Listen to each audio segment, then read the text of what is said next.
Hello YouTube and welcome back to the nation of free to play. I'm Mr. Mondstadt and the Genshin special program livestream for version Luna 5 just ended, which means it is time to talk about the banner lineup and most importantly, Varka. The Grandmaster of the Knights of Favonius will finally be playable. I will go over his kit, talk about his damage potential and will also cover the rerunning units. Lastly, I will give you my F2P poll priority list for various account scenarios, so make sure to stick around till the end. Alright, let's have a look at Varka first. Varka is a 5-star Anemo dual Claymore user and is meant to be played as an on-field DPS. He will also count as a Hexerei character once you've completed his Witch's Homework quest. I will go into more details on what that means for his team composition in a second, but want to have a look at his normal attacks first.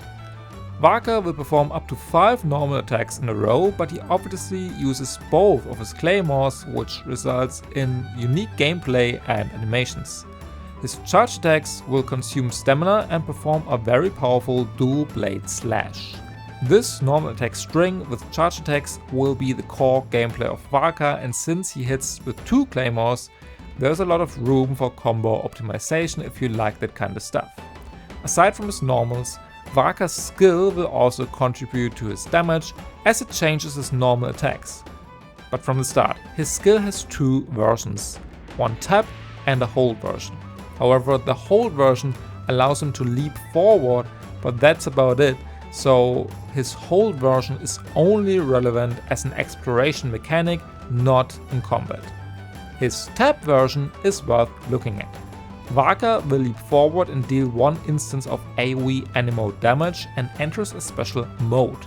In this state, his normal attack damage will be increased and one of his claymores will be infused with Anemo, while the second one will be infused with either Pyro, Hydro, Electro or Cryo depending on your party. So Varka will deal both Anemo and elemental damage of the corresponding element during his normal attack string, thanks to his skill. On top of that, if there are swallowable elements in your party, in short FAQ, Varka will also have access to the special elemental skill 4 Winds Ascension, which will deal both Anemo and FAQ damage. Instead of using his special skill though, you could also use his special charge attack instead. This one is called Azure Devour, does not consume stamina and deals Anemo and FAQ damage as well. Next up, Varka's Elemental Burst. With his ultimate, the Grandmaster performs a strong double slash attack. If you have FAQ units in your party, the first hit will be of the corresponding element, while the second one will be Anemo. That's it, so pretty straightforward. This all might sound a bit complicated just now, but don't worry, I will simplify it. But want to talk about his passives first to get a full understanding of his kit. When there are FAQ characters in your party, Varka will get both Anemo damage and the corresponding elemental damage bonus based on his attack. When there are at least 2 Anemo or 2 FAQ units of the same element in your party, let's say Varka and Venti with Doran and Jansan, or Varka official Doran and Bennett as an example, Varka's normal and charge attacks, as well as his special skill and special charge attacks, will receive a damage buff. When both requirements are met, so 2 Anemo units and 2 FAQ units of the same element, this buff will be even bigger, so Varka, Venti, Doran, Bennett or Varka, Sucrose, Fischl, Jansan as an example. His other passive grants Varka more damage increase in the form of stacks. He will get up to 4 of these stacks when a nearby party member triggers a swirl reaction. This damage increase also affects his normal / charge attacks and his special skill / special charge attack. And as for his exploration passive, the more Mondstadt units you have in your party, the faster the cooldown of his hold skill for his exploration abilities decreases. So, almost done with the technical part, just one more thing before I get into his account value. As I've mentioned earlier, Varka counts as a Hexerei character, which means if you run at least 2 Hexerei units in your party, he will have the Secret Rite effect as well. This enhances his special skill, and when Varka hits enemies with his normal attacks in his special mode, the cooldown of this special skill will be reduced. Alright, that was a lot of theory, but what does that mean for Varka? Well, Varka is basically a bit like Chaska in the sense that he does not only deal anemo damage, but mostly fake damage with anemo weaved in as well. To get the best performance out of him, you also want to fulfill the requirements from his passive and run 2 anemo units and 2 fake units of the same element in your party. Plus, you want to have at least 2 hexerai units as well. This means that Varka is not as flexible in terms of team building as he may sound at first, and his best teams will probably run Venti, Doran and Bennett. Venti can swirl from off-field and has a passive in his kit that increases the active character's damage if they perform a swirl reaction, which Varka will. Doran is a hexerai character as well and can shred 35% resistance of pyro and anemo at the same time, and Bennett, well, it's Bennett. Amazing for any attack scaling damage dealer. You could also run Sucrose instead of Venti for the second anemo unit, or even Aoife or Varuzan if you have a second hexerai unit, but you basically always want to hit these checkpoints. First, do you have 2 anemo units? Second, do you have 2 fake units of the same element, so 2 pyro, hydro, electro or cryo? And third, do you have at least 2 hexerai units? You could of course also run him with another element than pyro, for example Fischl and Jansan or Mona and Farina, but since Doran and Bennett are a very strong combo for him, I expect all the other team cores to be worse than double pyro. As for his gameplay, you want to tap his skill and then find a combination of normal and charge attacks that allows you to deal the most damage in the least amount of time. His burst is a nice bonus as well. If you like combo optimization, you can have a lot of fun with Varka, but if you are looking for brain dead gameplay, I would not recommend him for you. With all of that said, should you pull Varka? Well, that's a great question, and while I will talk about the pull priority for different kind of accounts at the end of this video, let me say this. If you want Varka because it's Varka and you don't care too much about the meta, go ahead. However, if you are F2P like me and want the best damage for the least amount of Primo Gems, hear me out. Varka's best team seems to have Venti, Doran and Bennett right now. Who knows, maybe he will get even better supports with future hexerai units like Alice or Nicole, but they will definitely be 5 stars as well, so that would not really help. So, if you happen to have Venti and Doran, that's great, but not everybody has or wants to get them. Plus, and that is a general Genshin problem, there are no good F2P claymores in the game. Serpent Spine is a decent option for small spenders who get that battle pass from time to time, but for strict F2Ps like myself, you either want to go for a signature or hope to get Wolf's Greystone from standard at some point. The craftable from Fontaine, Tidal Shadow, is probably your next best option. But I have realized that on my Mabuika it is way worse than a 5-star stat stick. And on a personal note, I was hoping Varka would be a true anemo DPS like Shao or Wanderer. Don't get me wrong, his kit looks cool and definitely more creative this way, but I have so many power DPSs on my account, so I think I would not get too much account value back. With all of that said, I expect Varka to be a good carry in his best teams and even better with a signature weapon, so if you want to get him, please by all means, but be aware of his best teams before you pull impulsively. Alright, with all of that said, Varka is not the only unit worth talking about in Luna 5. We also get reruns of Flins, Escoffier and Skirk. Let's talk about them in order of release, starting with Escoffier. The Master Chef from Fontaine is getting her very first rerun, and it took long enough for her to come back around. She is a cryopolar who does everything you want from a support. Good damage, lots of rest red and more than decent healing. The downside? Well, she's bound to one team core, namely Freeze. Technically you could still play her with other elements in Hydro and Cryo, but she will lose a big chunk of her kit if you do. However, in pure freeze teams with only Hydro and Cryo units, she will provide you with 55% rest rate to these two elements, which is a pretty insane amount. Escoffier shook up the meta in version 5.6 and brought units like Ayaka to the same level as Arlecchino. Due to her party-wide healing from her burst, she also synergizes very well with Furina, as she can keep your party alive and provide you with fanfare points. However, with all of that said, while Escoffier is a very strong support, she really wants a strong cryo DPS in her team in order to make use of her buffs. Or, in other words, Escoffier is only one half of the real deal and the other half is obviously Skirk.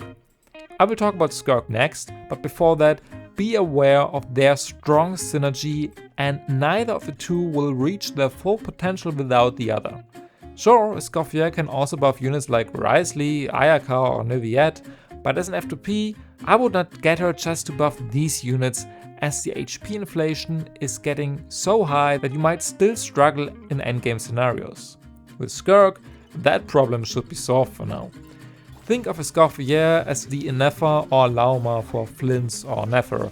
However, while Innefer and Lauma can also shine without their DPS partners and are strong enough characters to clear Abyss and Stygian on their own, Escoffier will not do that. Still, she is one of the best supports in Genshin right now and brings freeze back to the meta.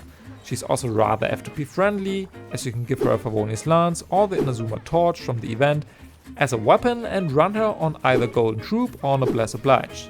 I got Escoffier on my account on her first banner and I do use her a lot, but I also mostly use her with Skirk, which is her best team. Whether she is the best pull for your account depends on what you have and who you want to get next.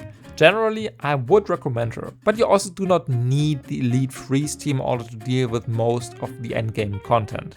However, some bosses are really chill for just that. Speaking of elite freeze cryo queens, Skirk will be getting her first rerun as well in version Luna 5. She is a cryo sword main DPS and as I've mentioned already, she also revolves around the freeze core and wants only hydro and cryo units in her party. In her kit, she does not use normal energy but a special kind of energy that she will get from the wards she places on field. However, her burst is usually her second best use case and in most cases you will run her as a normal attacking DPS. In some scenarios it can be useful to be able to choose though and finish off a boss with her ultimate instead as you're running out of time. Her combat style is therefore very much vibe based and you could also run her as a burst quick swap DPS instead. Anyways, whether you use her normal attacks or her burst, her playstyle is pretty easy.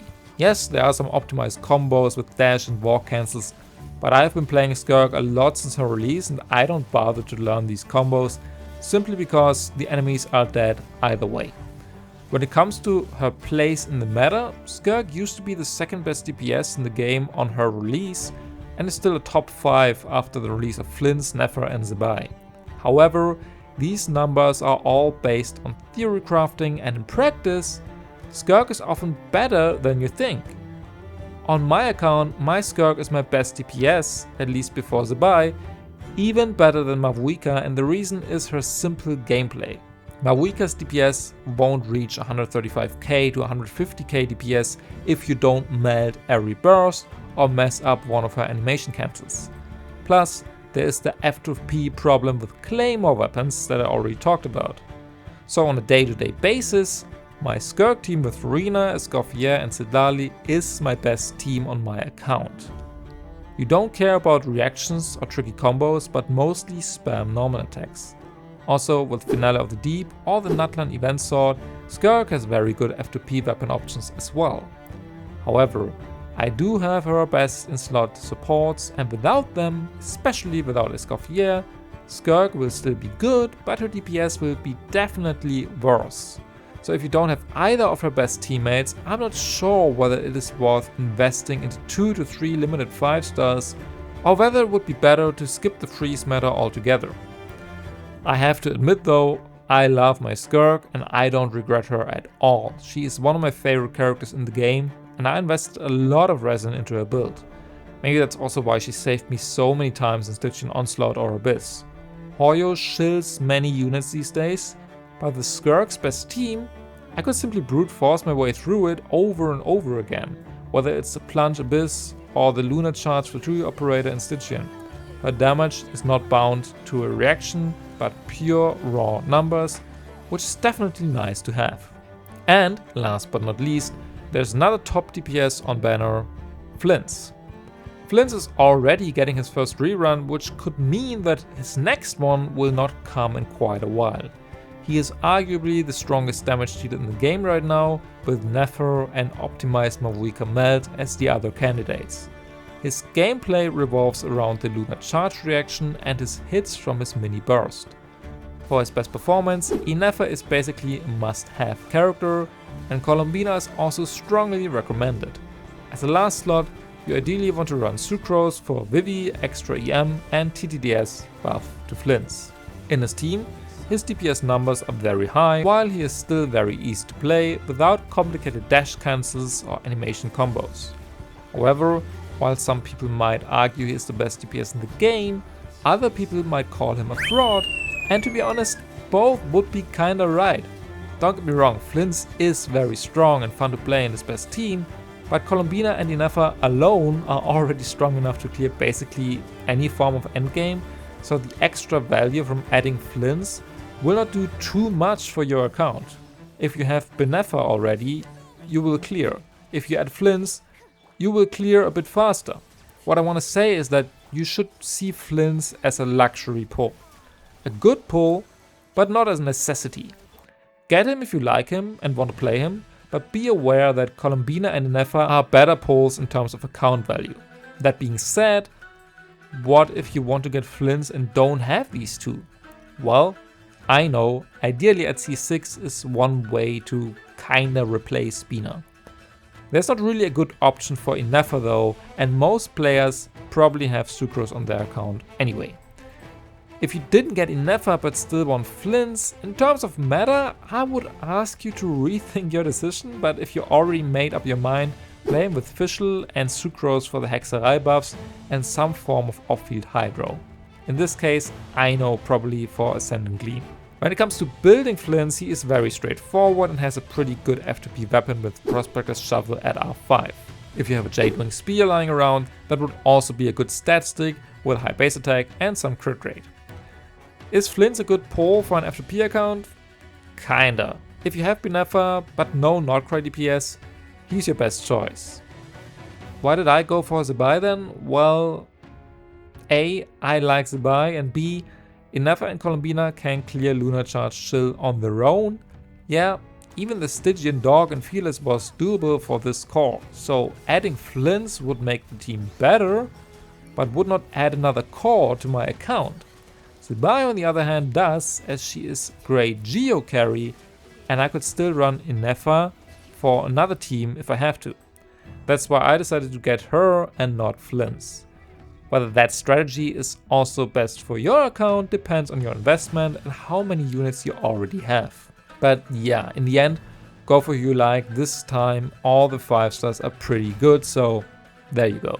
On top of these limited banners, we will also be getting a Mondstadt Chronicled Wish featuring the 5 stars of Albedo, Klee, Eula, Mona, Diluc and Jean. I will keep this one very short. Please do not pull on this banner at all unless you're like the Albedo, Eula or Klee main out there. Mona, Diluc and Jean are all standard characters that you can get for free from the anniversary rewards or from standard pulls, or you will eventually lose your 50-52, so do not pull for them. And even though Klee, Albedo and Eula are limited units and Klee and Albedo even did receive some buffs, I don't think it is worth pulling for them with this lineup and the odds of losing to that many standard characters. The same is kinda true for the weapon banners on this Chronicled Wish, with the only really good option worth considering being Allergy for the end. So with these odds on this lineup, this Mondstadt banner is kinda bait, and especially if you're a low spender or F2P player, do not pull in this Chronicled Wish banner and save your Primos for future limited units. Alright, and with that, it is now time for my F2P poll priority list, but before that, if you enjoy my content, please check whether you are subscribed already and consider doing so, as it is free and really helps me out in finding the time to create more videos like these. Thanks. Also, the following lists are meant to help low spending or F2P accounts in making their pulling decisions in terms of meta and endgame. If you simply want to get a character because you like them, their design or their story, do not hesitate just because of my value analysis. Genshin is a game and you're supposed to have fun playing it. If you pull someone just because they are meta but you don't like them, then they will end up being benched and you don't want that. So get who you like. With that being said, here are my meta poll priority lists. First, let's have a look at the following account scenario. You have enough Primos for one 5-star, but you do already have one best in slot support. The best in slot supports I'm talking about here are Doran for Varka, Escoffier for Skirk or vice versa, and Inefa for Flins. Who should you get? Well, in that case, I would personally go for Escoffier/Skirk first, as the two of them together are really good and give you a free/cryo team core that is otherwise pretty bad if not for these two. In a close second position, I'd get Flins, as he is really strong with Inefa and ideally Colombina, but if you already have another strong electric carry like Varessa for example, you could get away with her or simply run Inefa with some Hydro for most scenarios. And lastly, Varka. The reason is that Varka's teams currently don't look super flexible and his combos might be rather tough to pull off in comparison to Skirk or Flins. Alright, but what if you don't have any of the best in slot supports though? Who should you get then? If your account is rather newish or you simply did not invest into any of these units' team cores, honestly, I would probably advise you to skip this patch. While Varka is technically the most flexible in terms of team building, I don't expect his Hydro, Electro or Cryo teams to be on the same level as his Pyro core. In terms of investment, the cheapest core is still Escoffier and Skirk, but since the two of them are running in the same patch, you would need to have quite a bit of savings to get to that. And Flins on his own is significantly weaker, and since Inefa's rerun banner just ended a few weeks ago, waiting for another chance on that is probably not worth the wait, at least not for a new account. And lastly, if you are a long-term player and have all the required supports, don't struggle with endgame or want to go for Dire and Stygian, you can pretty much go for any of them. Right now, the strongest core will be Flint's Inefa team, with Skirk's Elite Freeze team behind, and Varka after that. Again though, Varka's best combos and team might not be discovered / fully released yet. While I would not advise you to pull for future impact, we did see that Nicole and Varka have a connection in the story, and Nicole's vision is Pyro, which would work well with Doran and Venti in a full Hexerei team. However, it is all speculative at this point and you should not rely on future synergies or buffs. All I'm saying is that Varka's elite team might not be out yet, so that makes his evaluation harder. Flint's and Skirk's best teams are pretty much locked in though, and I don't expect any big upgrades to the two of them anytime soon. So, as a conclusion, this patch is for completing your teams, not starting a new one. If you have Varka's best supports, you can go for him. If you have Escoffier or Skirk, get the other one. And if you have Inefa, this is your chance to get Flins. You do not want to start building your team in Luna 5. Doran's and Venti's rerun will take a long time, so will Inefa's, and if you don't have either Skirk or Escoffier, it will be very difficult to get both in the next version, as we won't be getting a new map or big story updates, so I'm afraid it will be very tight on free modems. That is my general advice. Go for what you already have and optimize one of these teams, or skip altogether and wait for the next patch. And with that, I'm done for the day. Even though I'm really excited for Varka to finally become playable, I think I will skip this patch.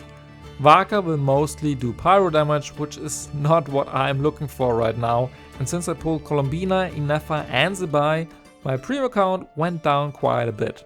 I already have Skirk and Escoffier and I don't really need Flins, so yes, that's my plan for Luna 5.